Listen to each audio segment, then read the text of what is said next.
Hi, my name is Kari Bunn, and I would like to read you something that Jenna Bulis sent me just a few days ago.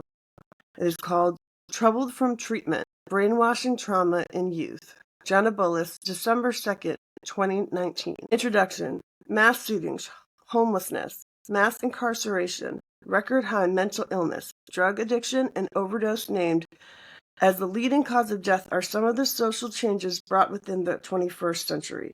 Sociologists are searching for the cause of this change, but perhaps overlooking the obvious answer: untreated trauma.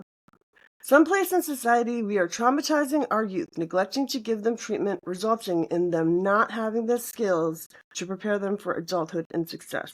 Typically, the first signs of individual distress occur during adolescence. To properly evaluate this situation, we should assess intervention effectiveness.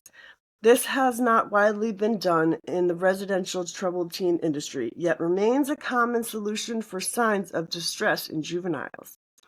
The history section discusses the main participants that created this estimated $2 billion annual industry and the political corruption that has helped sustain it. The origins of the troubled teen industry can be traced back to inception of Synanon, an alternative community later deemed a cult that claimed to treat drug addiction. The rise and fall of Synanon coincided with the Reagan administration's war on drugs, which led to its rapid success and gave the group legitimacy.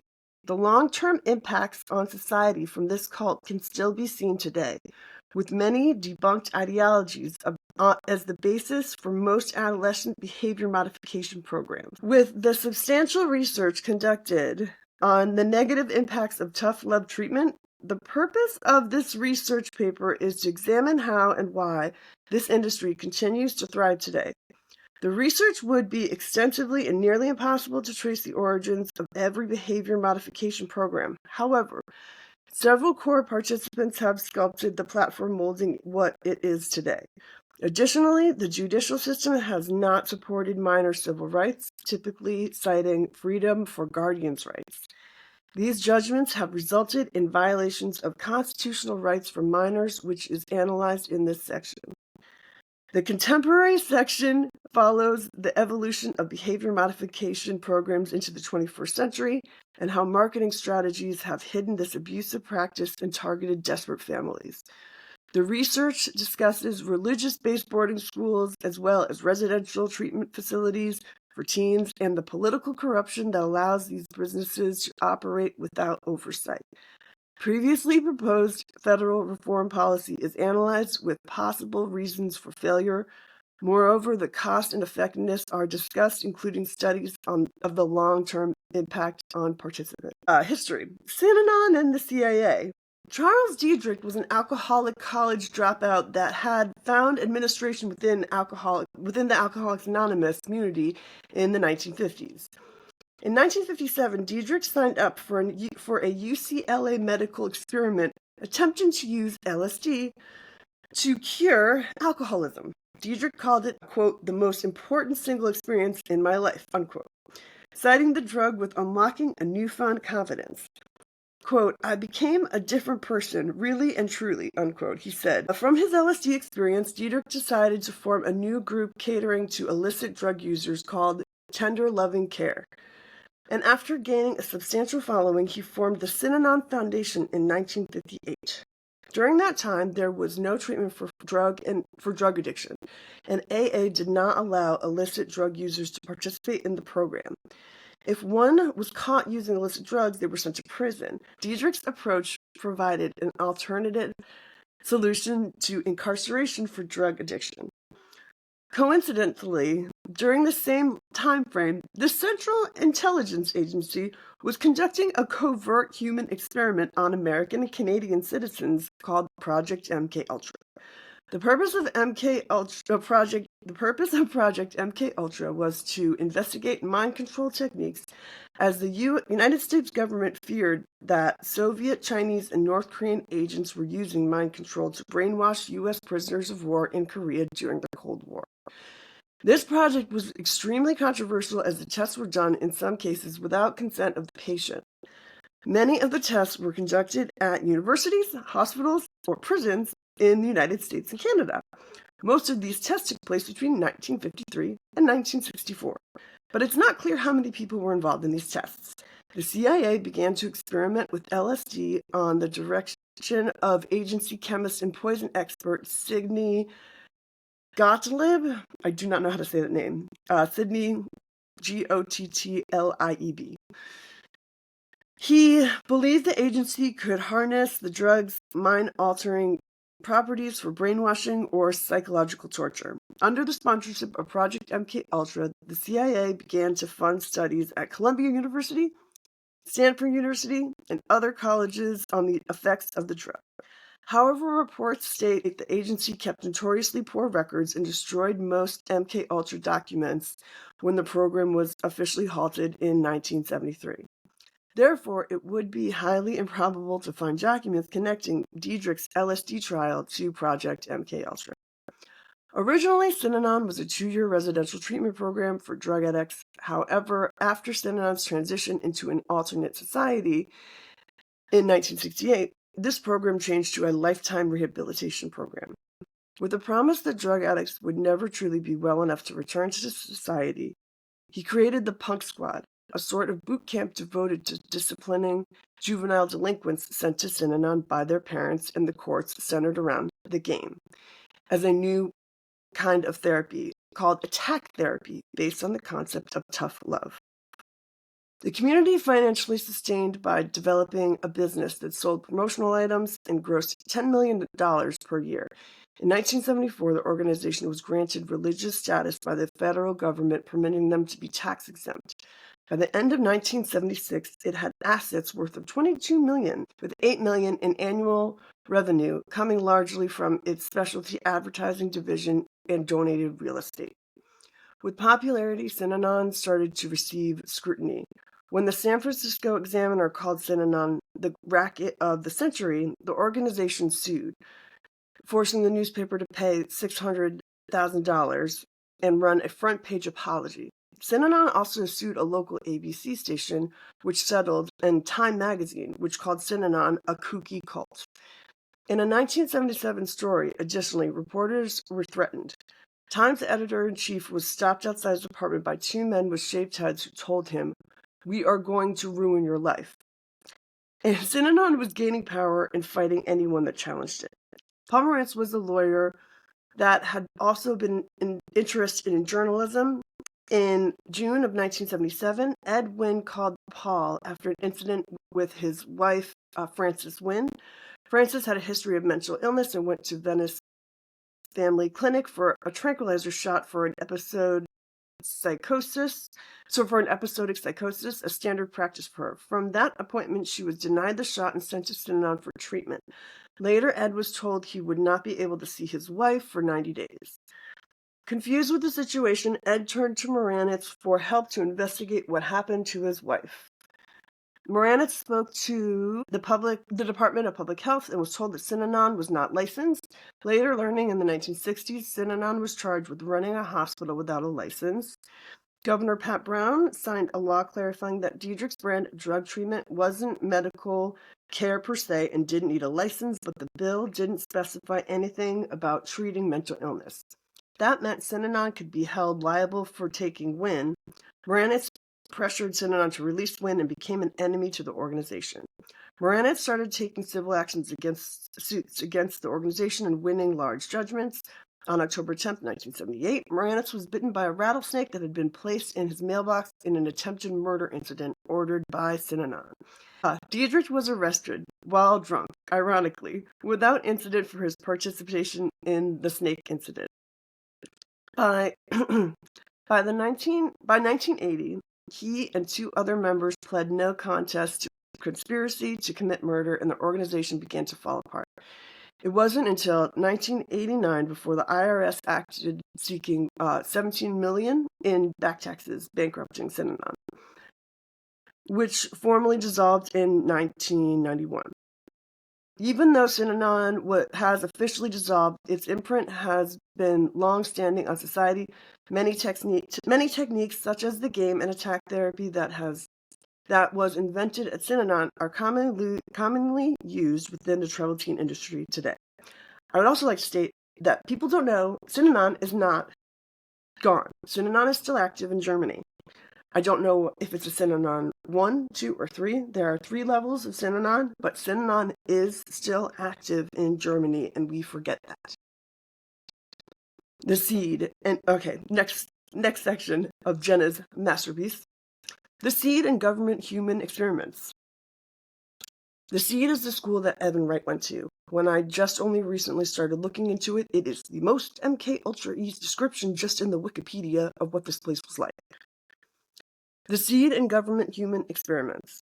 Art Barker was a former comic and recovering alcoholic that believed he could treat drug addiction with peer pressure surrounding sobriety.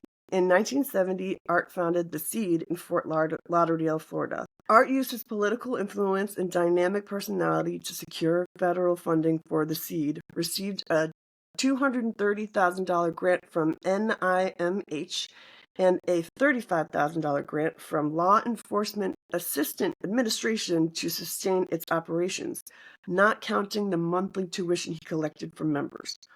While Art would not allow the government or mental health professionals to observe his program, he continued to receive funding on his claims of a 90% success rate.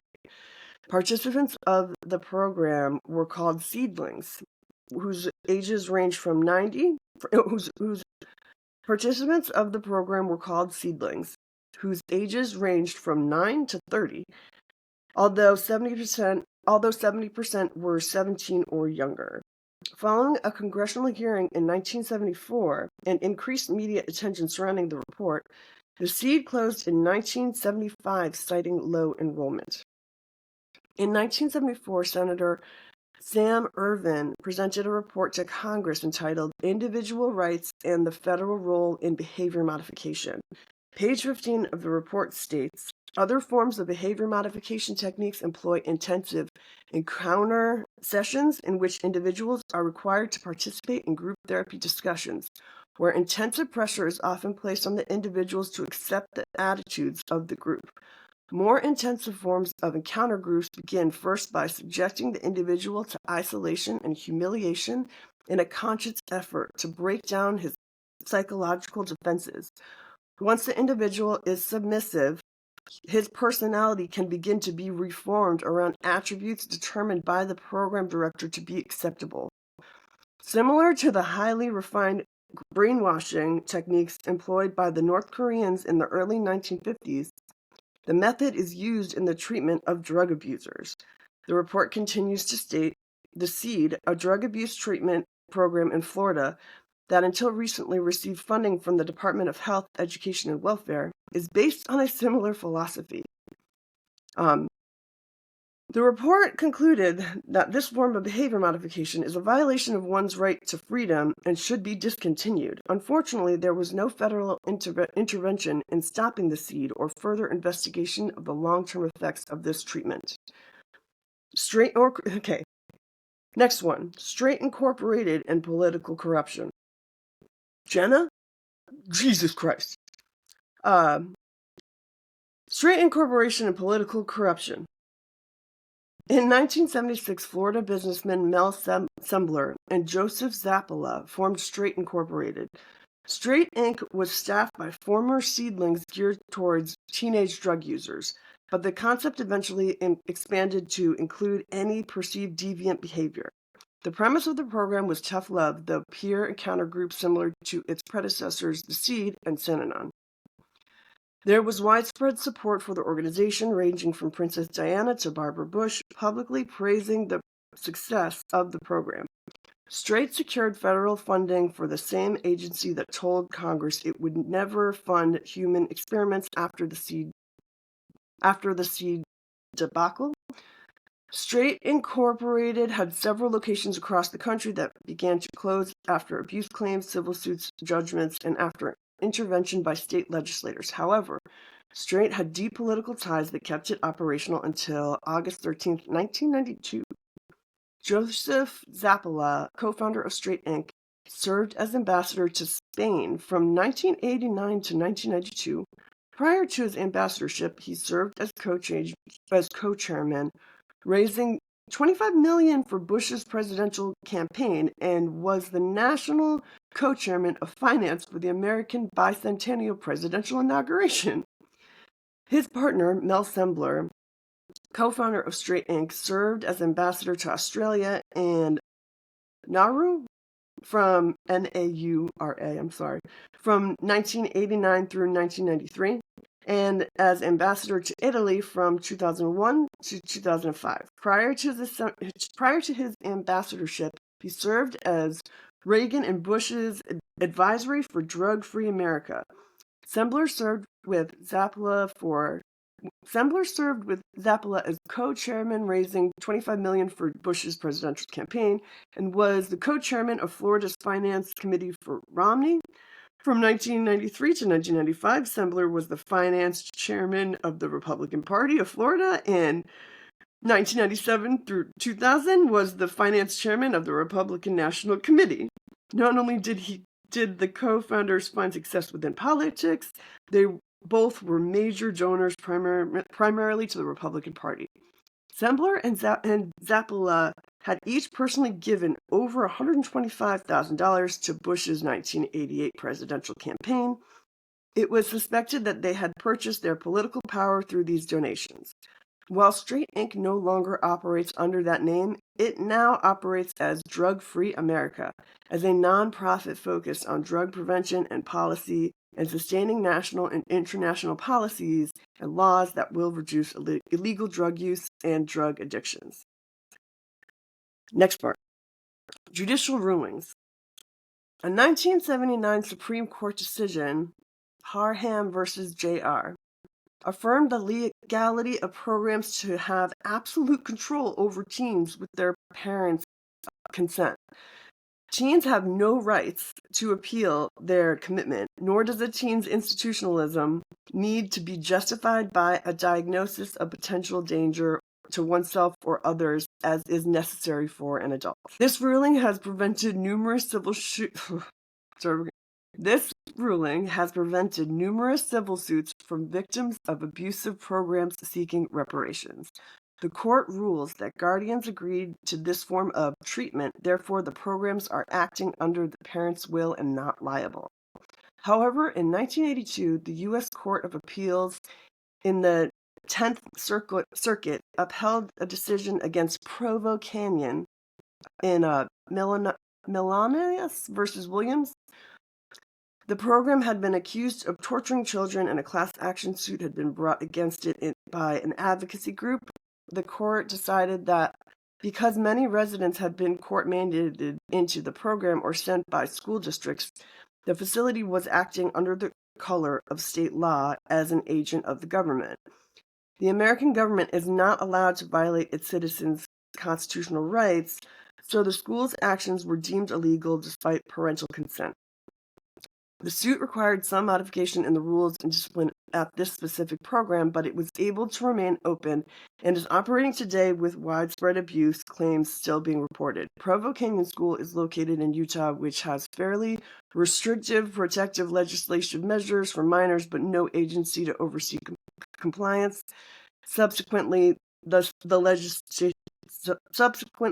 legislation is futile. Provo Canyon is a hell that we would only hear about at CEDU.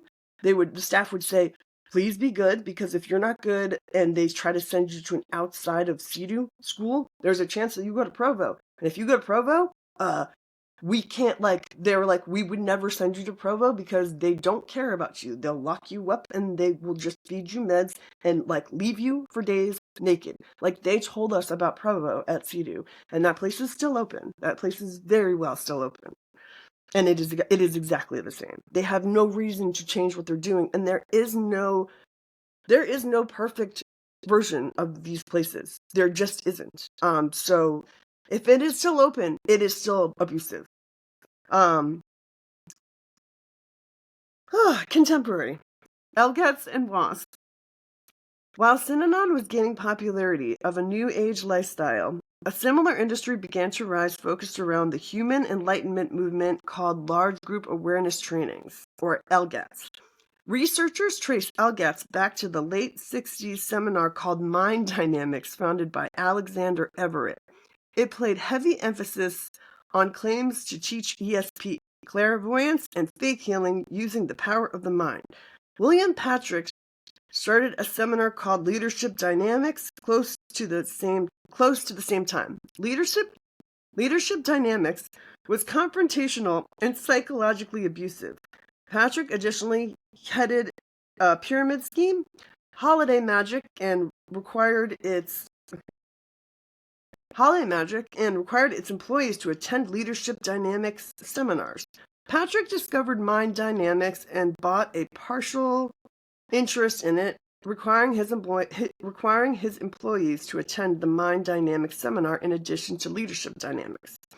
As the Mind Dynamics / Leadership Dynamics empire collapsed, former Mind Dynamics trainers started Erhard Seminars Training, EST, which is where my parents met. My parents met in an seminar, and my mom got kicked out for calling out Warner for being an adulterer, and she got kicked out of the seminar. My father followed her out.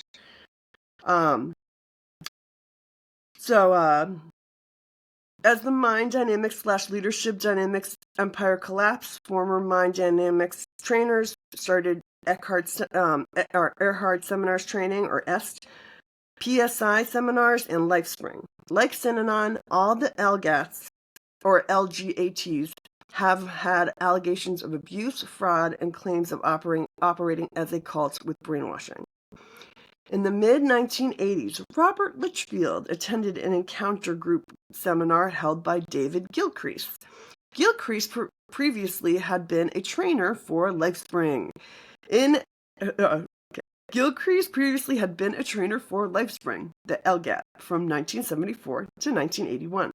Litchfield was impressed with the Gilcrease seminar, and they decided to team up on a new venture. In 1987, Litchfield founded Teen Help, an umbrella corporation of a collection of behavior modification schools, hired escort companies that would transport teens to facilities along with referral and marketing services.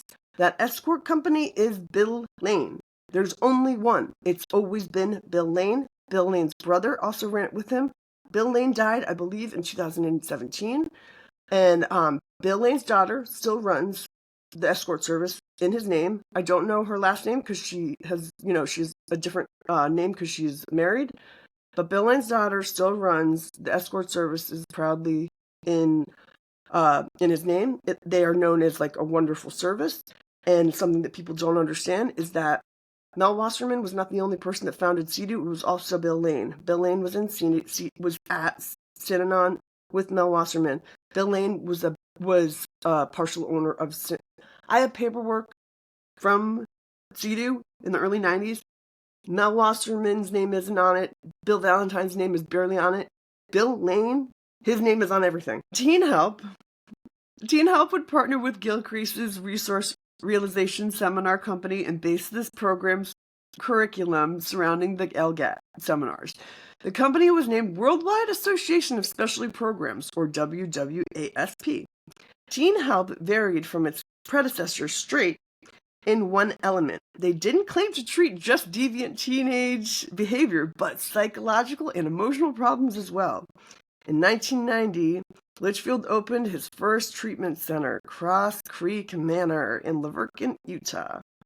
In 1993, he signed a contract with the Utah Alcoholism Foundation, which owned Brightway Adolescent Hospital, to run and manage that facility. This was the beginning of a $90 million annual business, the largest share of the market by an organization. Teen Help's first foreign facility was called Paradise Cove and opened in 1994 in Samoa, which was later shut down by Samoan authorities after an investigation determined credible allegations of abuse. In fact, the nearly 30 locations affiliated with WASP have closed, mainly due to abuse allegations or after a student death. The most widely reported on school was High Impact, located in Mexico, where Inside Edition filmed students kept in dog cages and received reports of extreme abuse, such as students being forced to eat their vomit, beatings, and rape.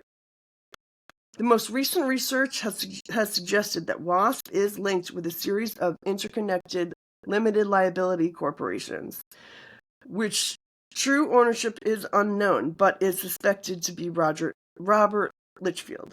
WASP/Teen Help has had roots in behavior modification programs since the 1970s, which all trace back to Synanon.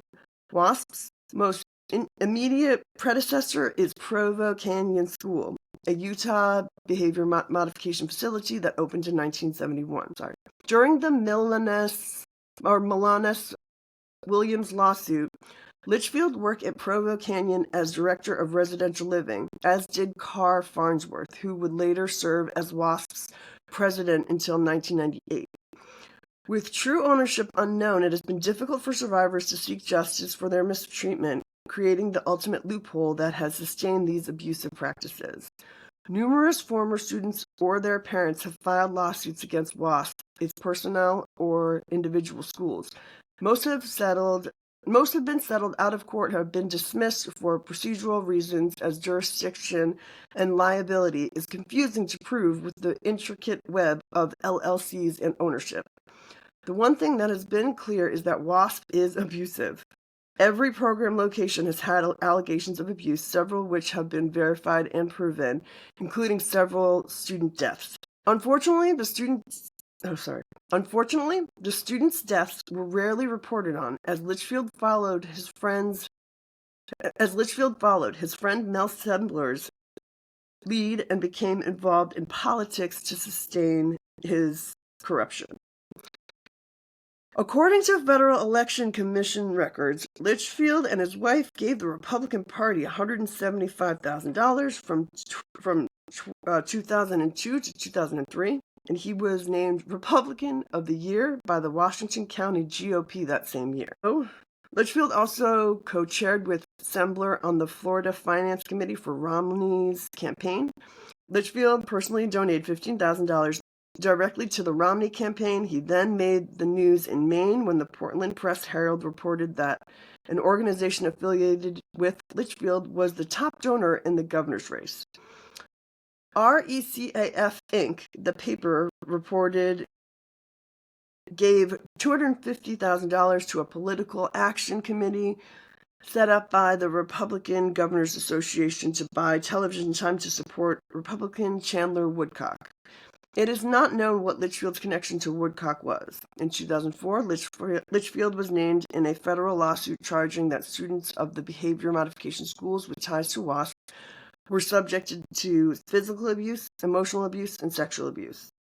It is uncertain if Litchfield was asked to, but following the suit, Litchfield stepped down from Romney's campaign finance team.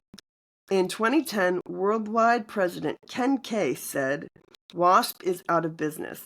He blamed the recession and media coverage of abuse allegations, arrest raids, and 2 students' deaths for contributing to its demise. However, WASP still exists on paper, he explained, so that its insurance company will keep paying the attorneys who are defending worldwide in ongoing lawsuits. The highest profile case was a federal suit involving 353 parents and former students. The suit accused WASP and its affiliates of assault, battery, false imprisonment, fraud, and racketeering. The suit was eventually dismissed due to jurisdiction issues. Religious-based schools and Republicans. Since this industry is unregulated, unlicensed, and lacks oversight by any federal government agency, there is nothing that stops bad actors from reopening under a new name when the local government intervenes or claims of abuse arise. These program owners have capitalized on these loopholes with large donations to the Republican Party and at a state and federal level to block reform. The Republican Party has blocked reform on claims of government overreach and that it is a violation of one's civil rights. This viewpoint is quite ironic considering the basis of these programs is built around intentionally violating minors' civil rights. How deep the corruption within politicians is uncertain, but connections to this industry can be found to the vice president. Due to the bad press of tough love schools, The recent marketing of these facilities has shifted to religious-based boarding schools. This has created a new loophole for bad actors to avoid any oversight, since they claim protection under religious freedom laws, which could be the possible connection to the religious right politicians and why the ties to corruption are so deep within the party and historically religious states such as Utah. In 2014, Kidnapped for Christ aired on Showtime. It was a documentary produced by a Christian film student to document the success of Escuela Caribe, a Christian boarding school located in the Dominican Republic for teens with behavior issues. The documentary follows the journey of a student named David that was sent by his parents after coming out as gay. What was originally intended to be a documentary praising the good work the school was doing unfolded to be live documentation of the abuse that occurs at these types of facilities. In 2011, Escuela Caribe and New Horizons closed after filming the documentary, but before it aired, transferring the property to another Christian ministry called Crosswinds, and reopened the school under the name Caribbean Mountain Academy. Although their website states the program is not affiliated with New Horizons Youth Ministries, as of 2014, at least 5 staff members from Escuela Caribe remained employed at the school after the transition. Reports from former students are that this facility is still abusive and operating under the same conditions after the change in ownership. Reported by Revel.org, last year, Pence and his wife, Karen, were featured speakers at the nonprofit Crosswinds annual fundraiser. Brenda Vincent, Lifeline's Vice President of Development, was Chief of Staff to Indiana's First Lady and Deputy Finance Director of Pence's gubernatorial campaign. Mark Terrell, Lifeline's Chief Executive Officer, was appointed by Pence to do Judicial Nominating Commission. In addition to the Academy, Lifeline runs other faith-based programs across Oklahoma for troubled youth and families, as well as mission trips to the Dominican Republic. This signifies that this industry has continued to gain legitimacy and avoid scrutiny of its practices by building close relationships with high-ranking Republican politicians. While Pence served as governor of Indiana, he expanded the Indiana voucher program for private and religious-based schooling to be funded by the taxpayers, one of the largest expansions to date. The Washington Post reports since 2011, the Political Action Committees, or PACs, of the American Federation for Children, which she, DeVos, co-founded, have contributed over $1 million to Republican pro-voucher Hoosiers and PACs. DeVos family members, including Betsy and her husband Dick, have personally contributed over $1.5 million to Indiana candidates or PACs since the voucher law was put in place. Their contributions from 1998 to 2010 in that state totaled only $62,000. This signifies the evolution of this industry and how political donations are able to supersede a juvenile's civil rights by manipulating legislation. With continued support from high-ranking politicians, this industry has gained legitimacy on a treatment that is logically unconstitutional and disregards human rights. Effectiveness. Do the ends justify the means?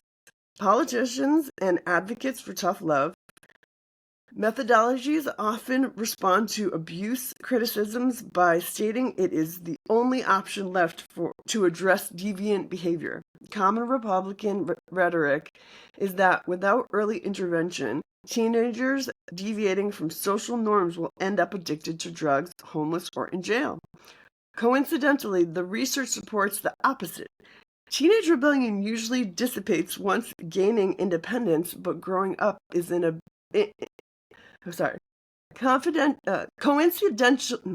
Coincidentally, the research supports the opposite. Teenage rebellion usually dissipates once gaining independence, but growing up in an abusive environment leads to high ACEs scores associated with drug use, mental illness, homelessness, and imprisonment. This is the first indication that this is not treatment but forced compliance through abuse. Behavior modification programs have only existed since the 1970s. Therefore, the claims of success and effectiveness have yet to be substantial research. However, the initial research shows that these programs lead to trauma and long-term negative effects. Research states that most teens self-reported as acting just as a teen prior to being sent away. Some reported experimenting with marijuana and alcohol, but most reported benign offenses that ranged from poor grades to running away from home. The children that reported running away from home often cited abusive home conditions as the reason for that action. In the, I don't know how to say this word, ECHAVARRIA study, 66% of the former WASP students interviewed reported currently seeking psychotherapy from their time at a WASP facility, some nearly 20 years later. Common reported themes were traumatic stress response systems, a struggle with societal norms, negative changes in personality, a loss of identity, relationship troubles, trouble communicating with men from a female perspective, immediate resurgence of behaviors after returning home, delayed trauma realization, downward spiral following trauma realization with a long adjustment period, often which resulted in coping with drug use. Therefore, the initial findings suggest that this method of treatment does not cure drug use, but consequently often causes one to begin using drugs post-treatment in a way to cope with the previously inflicted trauma. Entering mental health. Perhaps the reason for WASP's long-running success from its predecessors is the marketing strategies that have been used. Expanding from criminal deviant teenage behavior to market towards undesirable social behavior, i.e., targeting the black sheep of the family, they have targeted families seeking an upper-class alternative to the shameful social sting of mental health institutionalization. Another study done by Kushin on troubled teen programs explains the reason of this transition. Kushin reports, even if teenagers do not have diagnosable disorders or behavioral problems before they are enrolled in a tough love program, there is a far greater chance that they will develop such problems later down the road as a result of exposure to this type of environment. Thus emerges a catch-22. Programs will happily take credit for a former client's success, yet are exonerated from culpability by labeling them inherently troubled or difficult teenagers from the start. Furthermore, the survivors of these institutions are often reluctant to search for mental health treatment following the return home from the program, as they equate treatment with abuse. Cost and effectiveness.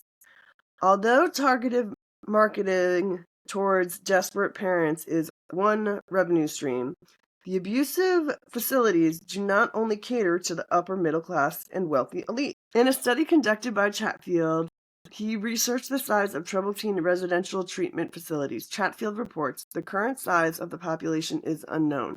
Group home population estimates range from 56,000 to 212,000.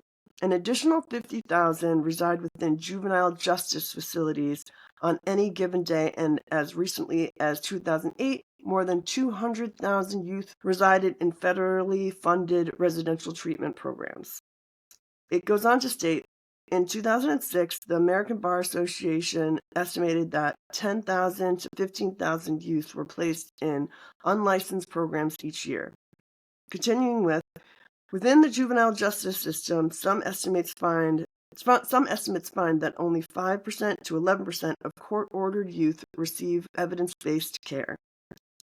With the exact size of the population unknown, it is hard to evaluate effectiveness based on statistical data. However, the evidence supports that is a widespread problem impacting a large portion of the youth and should be addressed immediately. Not only is the effectiveness on trial, but the cost makes it a highly invalid option.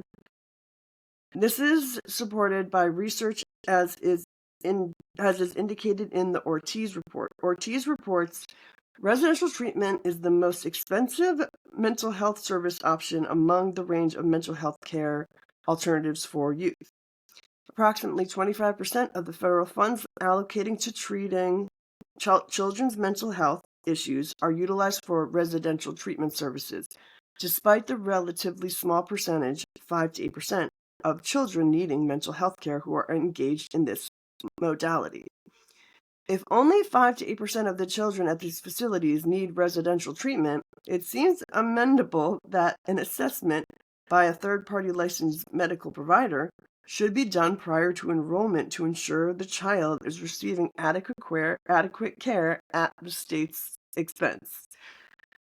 Another alternative to address this large variance in overtreatment is to have a medical doctor and a psychologist perform an assessment to ensure all outpatient options have been exhausted in order to obtain approval for this treatment modality. Certainly, an office visit to a medical provider paid for by the state would be less expensive than residential treatment, which is overtreated more than 93% of the time. Jenna, I can hear your sarcasm screaming at me through this paper. That's hysterical. I'm sorry. Long-term impacts. According to the CDC, adverse childhood experiences, or ACEs, are potentially traumatic events that occur in childhood from 0 to 17 years, such as experiencing violence, abuse, or neglect, witnessing violence in the home, or having a family member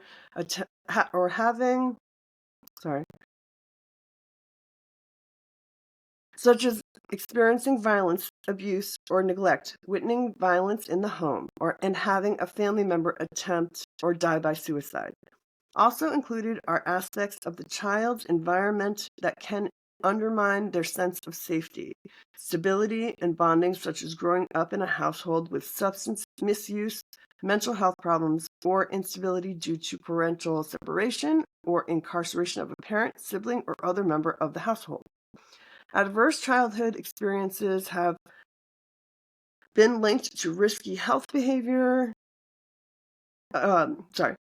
Adverse childhood experiences have been linked to risky health behaviors, chronic health conditions, low life potential, and early death.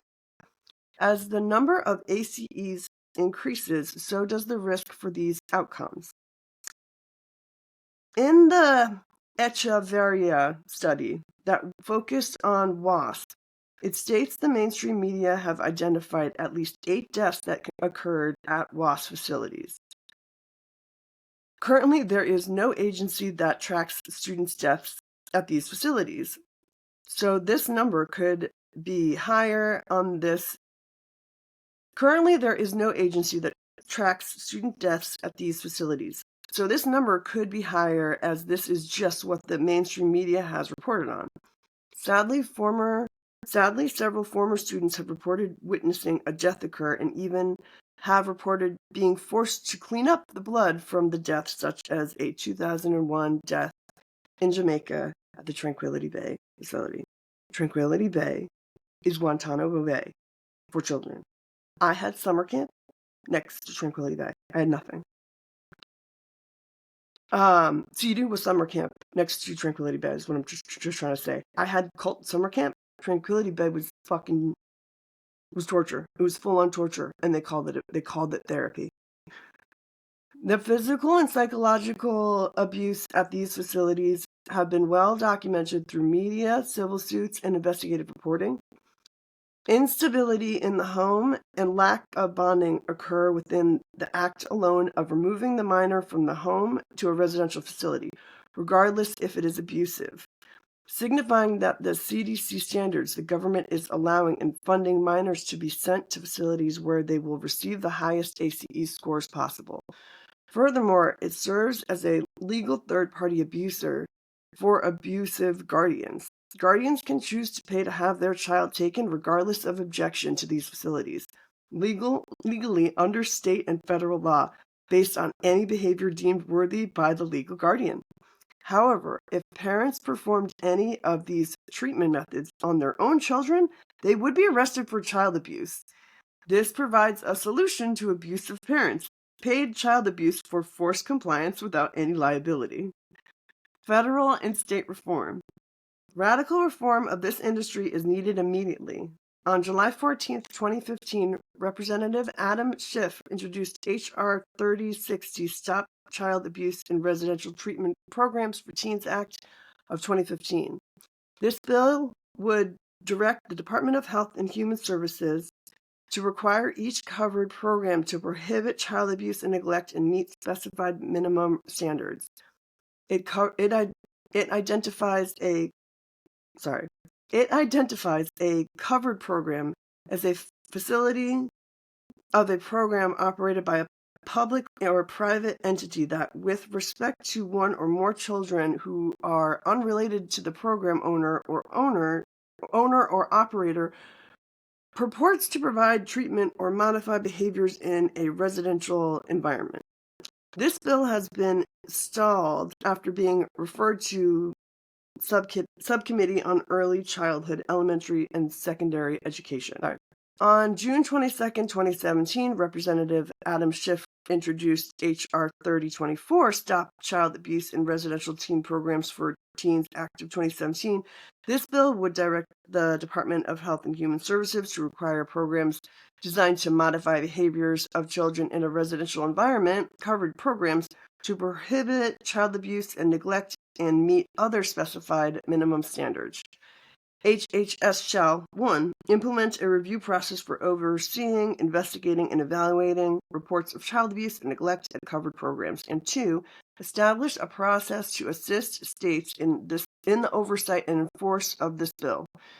This bill was referred to the House Committee on Education and the Workforce, where it has remained stalled. Success at the state level has been limited as well. Progressive legislation measures have been enacted in many states with strict oversight laws, such as Washington State.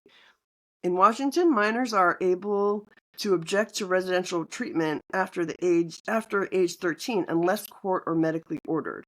Program operators have responded by moving facilities out of these progressive states and instead advertising heavily within them for out-of-state placement, where the laws are more lenient to abuse.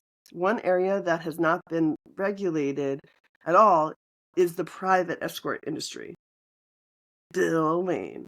For example, if a Washington state resident was told their child needed residential treatment and they searched online troubled teen residential treatment Washington, the first Google search result is Elevations RTC. Their website states, Elevations RTC is a residential treatment facility and academic treatment program with full accreditation for Washington adolescent boys and girls. When teens from Washington are battling typical adolescent pressures, parents often turn to residential treatment centers for service. However, upon further review of this facility, it is located in Utah. Washington does not accredit this school, and it is for-profit and privately owned. The website goes on to state, although Elevations may be located outside of Washington, Elevations accepts enrollments from troubled teens from all over the U.S. Also, it is beneficial to have at-risk adolescent boys and girls receive assistance away from the harmful influence of their unsupportive peer group. We know from experience that relocating your teen to an out-of-state distraction-free setting has historically caused the greatest success. This program is advertised as treatment for minors struggling with attention deficit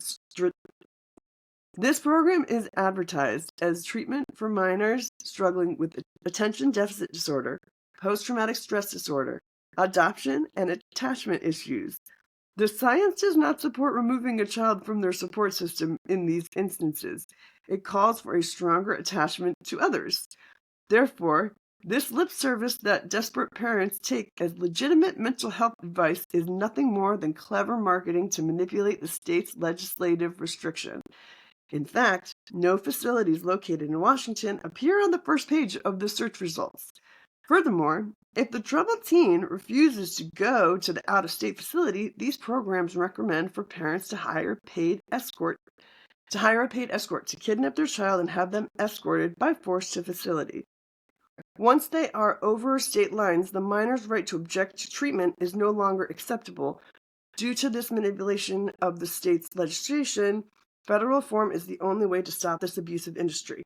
I'd also like to state, those escorts never happen in the day. It's always in the middle of the night. The kid is woken up in the middle of the night, 1, 2, 3 in the morning, and they're like, you can come with us the easy way or the hard way, and that's it. That's how it happens. That's always how it is, and they have handcuffs. So you can come with us the easy way or the hard way, and they have handcuffs. That is how it has happened since Bill Lane started the escort company. Conclusion. The troubled teen industry ideology was created from a cult leader after consuming LSD in a UCLA experiment to cure alcoholism. It has been able to sustain from capital donations and political connections linking back to the Reagan administration. Tough love treatment has been repeatedly debunked and deemed harmful to psychologists. I just gotta say, Jenna, I don't know what your version felt like. You are, it's true. When we were going through the Prophets of CEDU, it felt like a fake acid trip. So it's like, even if that wasn't true, it's true. Sorry. Jenna's a goddamn genius. So, sorry. Furthermore, participants should not have to seek therapy for mental health treatment forced upon them as children. Congress was correct in 1974 when they warned it was a violation of civil rights to brainwash citizens, as it violated one's right to freedom over self. Congress warned of the seed, but continued to allow it to prevail in the private sector. Congress failed the people in 1974 by allowing this industry to grow and prosper. Congress is failing the people now through stalling the proposed bills because of political corruption and money at the sake of our youth. The only way to rectify this situation is through federal reform, providing mental health assistance to those that have suffered, prosecuting individuals responsible for deaths and abuse, and investigating in new evidence-based practices for troubled teens. Once America stops doubling down on abuse, perhaps it can start healing the people and looking for sustainable solutions. Jenna, bravo fucking oh. Bravo fucking oh. You fucking woman, you're god fucking bravo. So Jenna sent me that because she heard that I was talking some MKUltra bullshit, right? Because this is what I wrote. It wasn't anything as good as hers, but this is it. Okay. This is my version of that. Weaponized Zen by Kari Bunn. Rest in peace, Evan Wright and Liam Sheff. As someone who was programmed by MKUltra, it is very difficult for me to talk about. I believe this method of mind control has ruined many good and undeserving people. July 12th was the 1-year anniversary of author Evan Wright's death. Wright was also a survivor of MKUltra. He went to the seed. The author wrote Generation Kill and produced Teen Torture Inc. for HBO. I befriended a colleague of his just before their documentary was released in July of 2024 on HBO. One day after it was aired, Evan Wright was found dead from a self-inflicted gunshot wound. I can tell you some things about what they did or were trying to do in MKUltra. Plenty of sources have such records with the name blacked out. When a survivor of the troubled teen industry sees the CIA documents from 1976 on the Senate subcommittee explaining the atrocities of MKUltra, they remember the evil ways we were programmed. I've been working on a documentary about CEDU. The original emotional growth boarding school in Southern California that I attended from 1994 to 1996 for over 2 years. And I know the ugly truth about the program. When I started this project, I was given a box of copyrighted instructions and blueprints meant to start a new older student CEDU school from 1997. CEDU founder Mel Wasserman had given them to a former staff member who kept them carefully stashed away ever since. These papers include written instructions to school counselors on brainwashing, reprogramming, and behavioral modification techniques, elements of MKUltra, all things we were put through. Late writer and CEDU graduate Liam Sheff started working on a documentary over 15 years ago called Surviving CEDU. There are clips of his partially finished work on YouTube. Sheff interviewed me and several others for Surviving CEDU, though we lost him before his work was done. What I am doing here is in honor of his legacy. Basically, the program used every MKUltra technique aside from giving people actual LSD. They utilized behavior modification techniques with isolation and sleep deprivation under the guise of group therapy. I fully remember them using those techniques at CEDU High School, Running Springs, California, during my stay. I was so fully programmed that I would return as an alumni numerous times and was even asked to be Paris Hilton's adopted big sister for a week after she had just gotten there.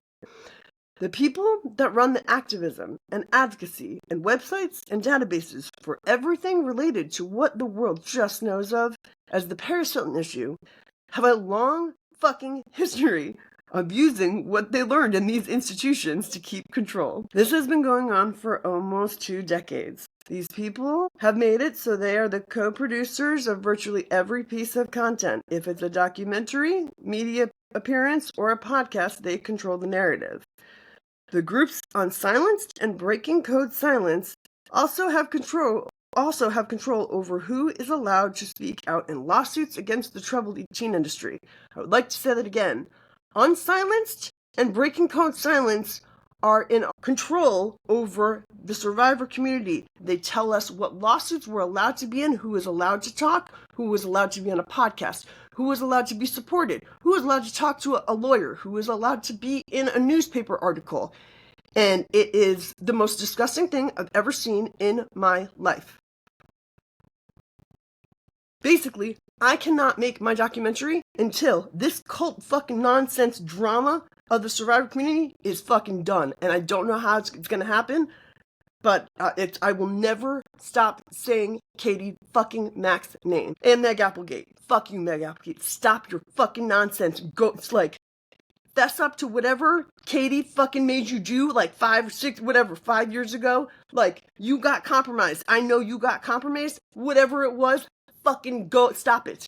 Because this is ridiculous. The groups Unsilenced and Breaking Code Silence also have control over who is allowed to speak out in lawsuits against the troubled teen industry. Do not trust Unsilenced. Do not trust Katie Mac. Do not trust Meg Applegate. Out of sheer stupidity and a blind sense of justice, I figured out that when Paris Hilton also got involved, the people who should be ashamed, they kept double downing on their misdeeds. And when I say people, what I really mean is Catherine McNamara, who goes by Katie Mac online. She has spent over 15 years teaching people to hack for activism purposes, taking ownership of all related information for her database. She is a VP for one of the largest cybersecurity firms in the world. She's a very large fucking YouTube channel. She gathers data for an organization called Breaking Code Silence / Unsilenced. In the history of the Breaking Code Silence movement, an organization could easily have its own book, but the main thing to understand is that when Paris Hilton showed interest in the ownership of Breaking Code Silence, shit got messy. Any further information about this can be found at www.bcsfacts.com. I only mention the so-called drama of the survivor community because after over 2 years of making a documentary about the aftermath of the wake of recognition the media had given us with the program on Netflix, I still have zero support to make my film, and this story has to be told. The U.S. government figured out how to weaponize our minds and use it as both a form of behavioral modification and a way to control and institutionalize the population. That started with MKUltra and what they learned in Project Chatter, Operation Paperclip, Bluebird, Artichoke, and many more. Synanon was also highly involved in MKUltra, and it's well known that CEDU was a spin-off of CEDU. The name of the school stood for Charles E. Diedrich University, and I can tell you where that man's name is blacked out. When I started my CEDU documentary, there was one thing I couldn't figure out. Why were so many troubled teen industry facilities founded in 1967? I had to desensitize myself enough to read the MKUltra reports so I wouldn't actually go blind with madness. Thinking about this stuff is like taking a hit of bad acid, and I have been microdosing for a while. What I also could not figure out, staring me in the face, was this one fact. The government reportedly told the CIA to stop using the unsuspecting American public as its lab rats. It was inhumane. This reportedly happened in 1967. That's when a number of these schools and institutions would open based on the different things they had learned for psychological warfare. Simply put, children don't have the same rights and protections as adults. Evan Wright's last tweet was, "Whenever I see victims of these programs speak out, I always think, that's my brother or sister. I feel a bond with anyone who's went through this." Then I saw Paris Hilton's testimony and I realized, oh shit, she's my sister too. But yes, it's a big, messed up family of us. July 11th, 2024. Author Stephen King wrote the only thing that's cured my nightmares with a book called The Institute. I forced myself to write most of this when the first trailer for the series The Institute first came out. I cannot keep writing the same thing over and over, so I needed something that would pass for more than just hashtags to get people's attention. I also made a video message to Stephen King and the Duffer Brothers, telling them that they've been writing and making movies and shows about MKUltra for a long time. Stranger Things and Firestarter are about MKUltra. They just made a fictionalized version without knowing how real it was. Last week tonight, with John Oliver, did a 2-part episode about the juvenile justice system and youth incarceration in America. Oliver showed how blatantly corrupt it is. The entire time, I was waiting for him to say, troubled teen industry, but he did not. Every comment, a bunch of comments on YouTube for the episode, they asked Oliver to do so. I filmed a reaction video thanking Last Week Tonight and asked them to look into the troubled teen industry and MKUltra. Anyone who finds this interesting enough to publish on any platform, I would like your help. There are enough of us who experience these horrors. And then, when I had originally written that part, I realized I had never said the word cult. Last few years of my life, I've become a cult expert. I know so much about cults. I mean, I've been able to have other people leave cults. I know that it is a tricky thing to call yourself an expert in anything, but I know that there is still things that I have to learn about cults. But having been through one and watching the Katie Mac cult, I can say that I am a fucking cult expert. I would like to state that until this point, I made no mention of the word that came from the word culture until now. I thought what I experienced was part of a cult. I thought that CEDU was one of the best and brightest of them that led to so many more. There are an unknown amount of CEDU-based institutions out in the world. I thought they had taken aspects from the other cults to use them in a different way. In the process of putting these pieces together, I have had to research Synanon, Est, Landmark, Scientology, as well as the veritable family tree of the troubled teen industry. I appeared on the Straight Outta BS podcast 3 times talking about CEDU. Once for 3 hours, once for 4 hours, once for 2 hours. The host who runs it has interviewed many survivors of the troubled teen industry in depth without ever knowing that it's been MKUltra he's been talking about this whole time. In fact, I had a short-lived podcast of my own called Beyond Survival with Marcus and Kari. That was just trying to basically be like, please stop just thinking that Katie Mac is a good person, because if she's screaming and suing people and stuff, please start thinking for yourself. We tried to not say any names to be cool, but it did not fucking work. Some people call it my anti-Katie Mac TED Talk series. My anti-Katie Mac TED Talk was actually on the Cult Vault. It's called The Media's Role in the Troubled Teen Industry, but the regular podcast is just called The Cult Vault Troubled Teen Industry CEDU. But she changed the name of the episode for me on YouTube. In fact, I had a short-lived podcast of my own called Beyond Survival with Marcus and Kari. I also have a YouTube channel and have been interviewing people to build a new podcast. It's here. I know that I'm just uploading things. I do plan on cutting this into a listenable podcast for the public. Eventually, I'm one person. Nobody's helping me, and this is hard, but I know that this is important information. But this will be a real podcast at some point. Additionally, I met author Ann L. Peterson, who wrote Is This a Cult? About working for and leaving Landmark. She worked for Werner Erhard. She invited me to be on her podcast, Confronting the Line. Survivors of CEDU who started to look into what we lived through have always heard Landmark, or what used to be called Est. I was responsible for our 24-hour workshops known as Profits. Plus, I was on the Cult Vault podcast, Season 3, Episode 27, to discuss the role of the media following the recent recognition of our cause. I chose my words very carefully on the podcast to indicate that I am not involved with the survivor community anymore. The survivor community has become a cult in itself.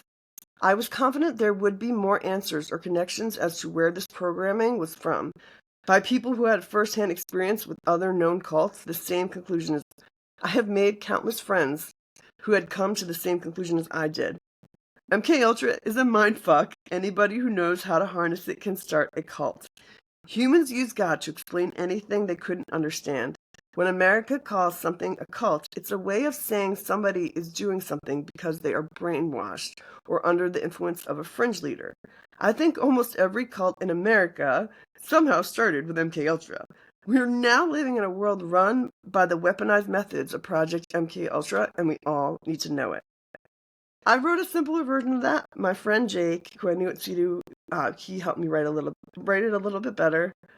I could rewrite that so many times. There are so much more stuff that I could put in there, but I guess I will just leave that for now. This story gets more and more complicated and crazy every time that I try to prove that this isn't MKUltra, or if somebody tries to say like, oh, this isn't MKUltra, this can't be this, I find more shit that proves this is fucking MKUltra. Harder. Like, the more I look, the more I'm like, please, don't ask me to look some more, because it's, I mean, the people that are confused about this or don't believe us are like, why aren't you looking? Why aren't you looking around the internet? Why aren't you talking to other people? Get the fuck off of Facebook. Go, like, look around, talk to people. This is fucking plausible. It's not like, the troubled teen industry isn't a word. Fucking we are all survivors, or don't fucking talk about what happened. Don't trauma bond. Don't fucking. It's all bullshit. Fucking not real shit. Be adults. Talk to each other. Don't throw your fucking energy around. Don't fucking verbally abuse people. Realize that we are fucking weapons with our words. We will hurt people to the point where they fucking off themselves with just our language. We are high energy, high vibration, fiery ass fucking people. Some people like that. Some people don't. But the survivor community is the most disgusting place I've ever been in my fucking life. I will say that every time. I don't know I don't know what the life of the survivor is, but we gotta stop using that fucking word. Having your identity be something that is a permanent sickness, how is that helpful? How does that do anything for anybody? So fucking stop saying this goddamn survivor bullshit. We're adults. We went through something. It's not just all survivor. And I don't want to fucking say I see you survivor anymore. I don't want to fucking say that shit anymore. It's culty. And Liz Ionelli has let her fucking film be tied to Unsilenced, and I do not know why. So until she can fucking explain to me through somebody else, because she's fucking blocked from my life, but she has my cell phone number. Until somebody can fucking tell me why Liz Ionelli will allow her shit be tied to Unsilenced, I cannot understand why somebody who I thought was a fucking punk would fucking sell out like that. So explain yourself. I will never say I see you survivor again until fucking Liz explains herself. Stop calling yourself survivors. Fucking nobody's going to apologize for the life we've had. Talk to each other. And I would also, if you have been turned down by the Justice Law Collaborative, fucking tell me. Goodbye.